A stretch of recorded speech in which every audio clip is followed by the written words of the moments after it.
The ceasefire was just announced, and it signals a clear victory for the United States. It's relatively complete victory for the United States in dealing with an adversary.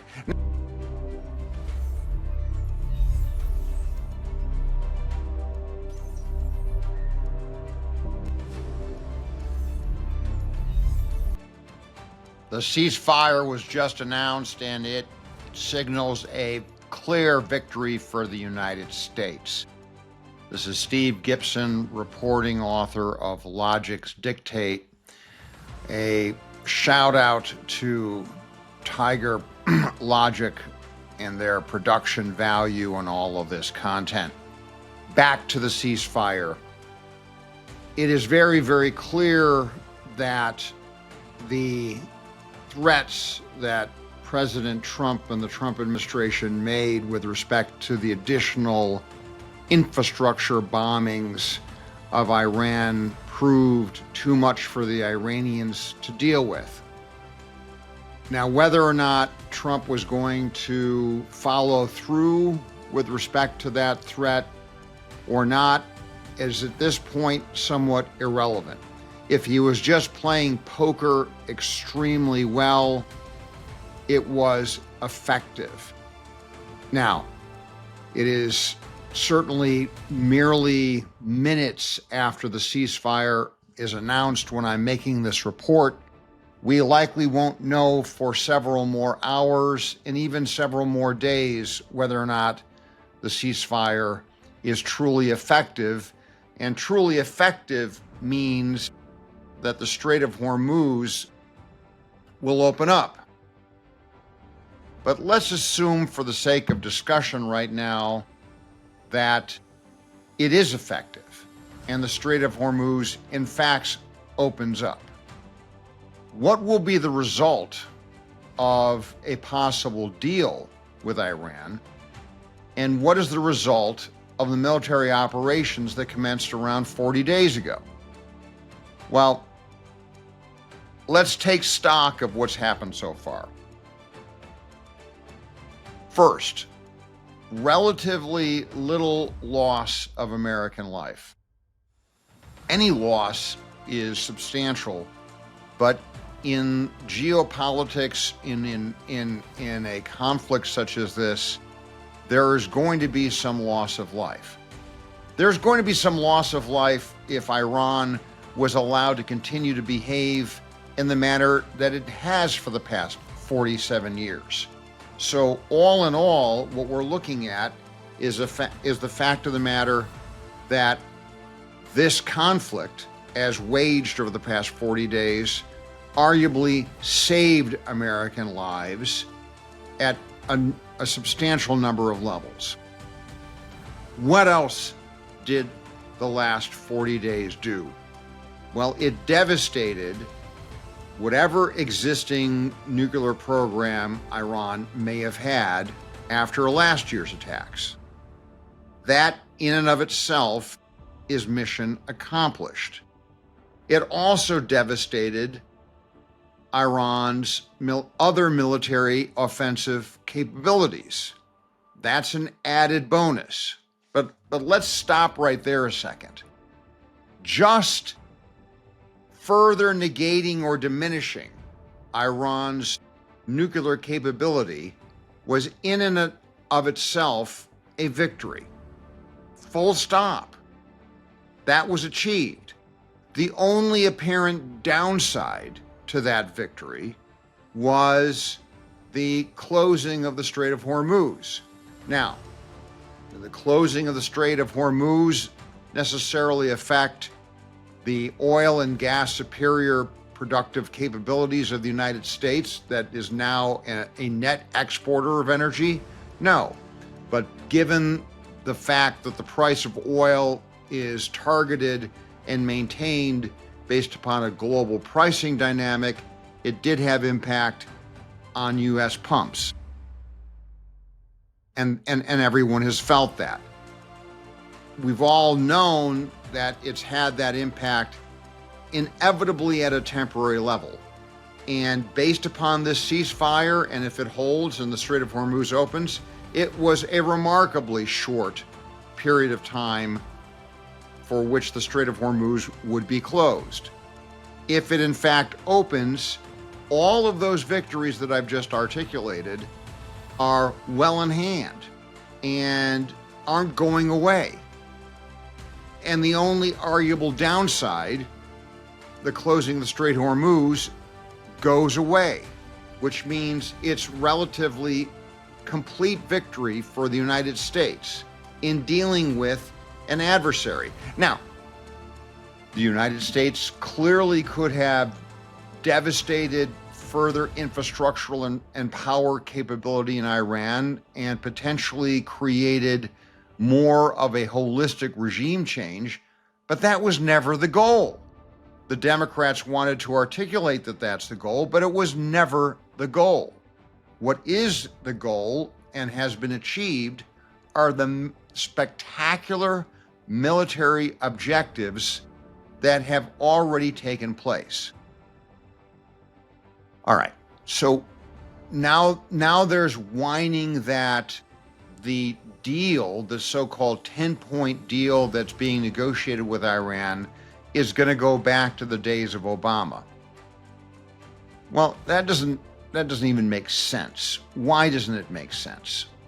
Well, the Obama deal was not done under circumstances of the kind of devastation of the nuclear capability that has been experienced over the past year or so by U.S. military engagements.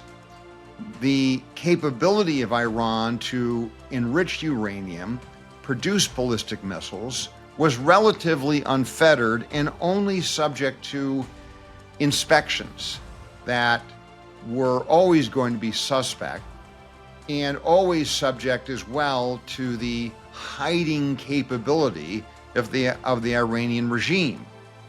Any deal that Trump does now with Iran is all premised on and predicated upon the state of destruction that has occurred with respect to Iran. So even if we went to an Obama-type agreement with respect to Iran not producing uranium enrichment and not producing ballistic missiles of a particular type, it's not really a question of whether or not we have to trust them. It's a question of how much longer now it is going to take them to effectuate those goals.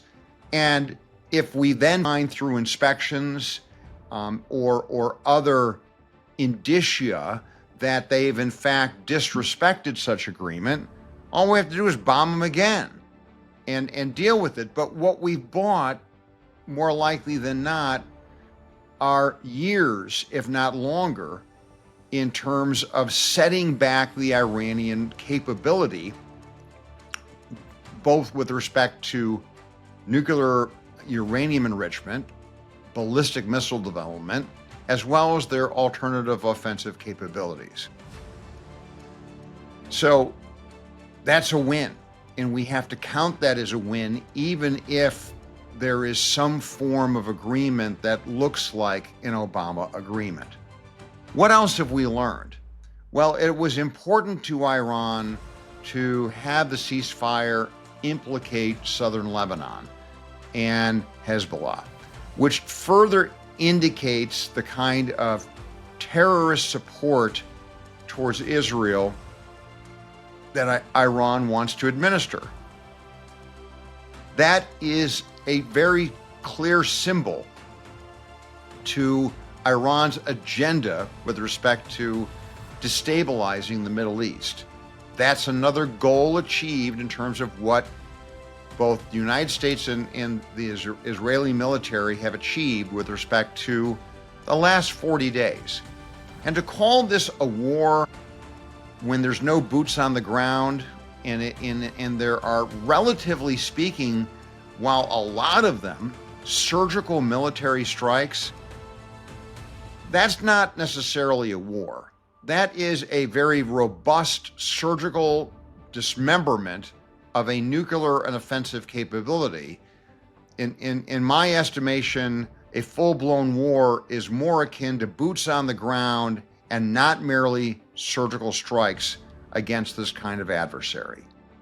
And so we've also set a precedent, again, of achieving through naval and air power the capability of reducing an adversary's capability to wage either a nuclear-based conflict or any offensive conflict whatsoever.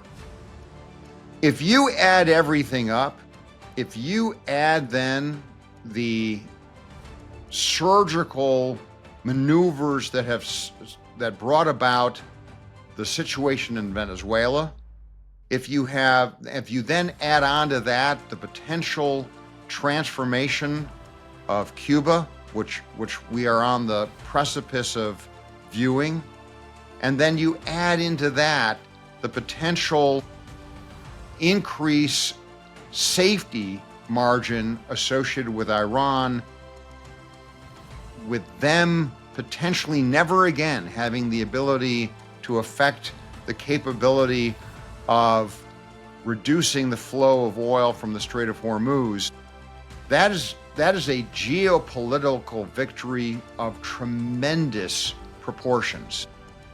We also then have the other things that we have learned of great moment, and that is that our NATO allies, we need to seriously look at and determine whether or not they're behaving as allies should, as well as whether or not they're behaving in a manner other than sheer dependency on the United States. I think there's a fine argument that for their own well-being and their own good, there is nothing that should have stopped the NATO allies from coming to the assistance at a bare minimum of the United States in dealing with the blockage of the Strait of Hormuz. All of the Middle Eastern countries that have been attacked by Iran should have joined in that effort. Japan and even China should have joined in that effort as well. We have learned a mighty lesson that Trump going it alone arguably was an instructive and positive experience to learn more about what the geopolitical environment is today. The days of the United States bailing out NATO need to come to an end. The days of NATO standing on its own in Europe, spending what they need to spend to defend themselves against the adventurism of whether it be Russia or Iran or any other adversary, they need to take stock and understand that this dependency over the past 50 years or so on the United States needs to come to a swift conclusion. And Donald Trump has taught us all of those lessons. Now, should have Trump used the language of the end of the civilization in Iran? He didn't need to do that. He opened himself up to unnecessary criticism. Now, was that part of his poker game? And did it work? Did his language lead the Iranians to think that he's a unhinged, crazy maniac that they don't want to deal with? And maybe that was a strategy, and that was a strategy that potentially worked. Let's go back to the days of Patton, when Patton said he didn't want anyone to come back alive if they weren't successful in the operation. And then he said, as history records, that only he needs to know whether or not he's joking or not. There's an argument that President Trump was playing the very same game of poker strategically with the Iranians and made them believe that he was in fact unhinged and that he would in fact carry out enough destruction to send them back to the Stone Age. There is a very interesting debate that's going to take place over the next couple of years and decades as to whether or not that tactic was effective, appropriate, or went too far. I think the jury is out on that discussion, and I think that a very, very good case could be made that Trump, under these particular circumstances, was justified in playing poker in the manner that he played poker. The other argument could be that you never should threaten that kind of thing under any circumstance. But candidly, I'm going to have to think that one through myself before I report further on it. I think we're reporting today on very good news. Let's see if it holds. I will come back to you with more assessment of the situation in the days to come. Steve Gibson reporting. Please remember to like, follow, and subscribe so that I can continue to report on this type of content.